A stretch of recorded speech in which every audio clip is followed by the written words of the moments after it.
Samantala, bilang ng firecracker-related injuries sa Region 1 umakyat na sa 6 na po. Pinakabatang biktima, 1 taong gulang na bata. Sundan sa report.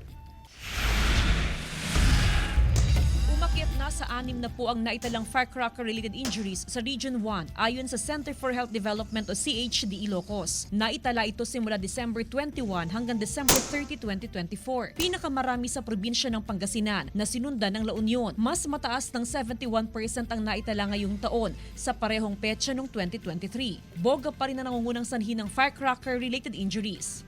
Pinakamarami ma'am, 24 out of the 60 cases ay dahil po sa boga. Susunod po yung 5-star, meron pong siyam na putukan ng 5-star. Yung pangatlo ay yung baby rocket po. 1 taong gulang ang pinakabatang biktima ng paputok sa rehiyon na mula sa Puzurubyo, Pangasinan. Katulad po ng 1-year-old, hindi naman po yun pwedeng magpaputok, pero nadamay po siya dahil doon po sa mga nagpaputok around that kid. Kasabay nito, patuloy ang panawagan ng health authority sa publiko na iwasan ang paggamit ng paputok sa pagsalubong sa bagong taon. Imbes paputok, gumamit na lang ng alternatibong pampaingay, gaya ng tambol, torotot at speaker. Suportado ni Mang Leonardo ang kampanya ng health authority. Kaninang umaga, sinamahan niya ang bunsong anak na bumili ng torotot. Torotot lang para maging masaya siya, maingay. Samantala, nakaantabay na ang pamunuan ng Region 1 Medical Center sa posibleng magiging biktima ng paputok sa pagsalubong ng bagong taon. Kasama si Daryl Peralta, Jasmine Gabriel Galban,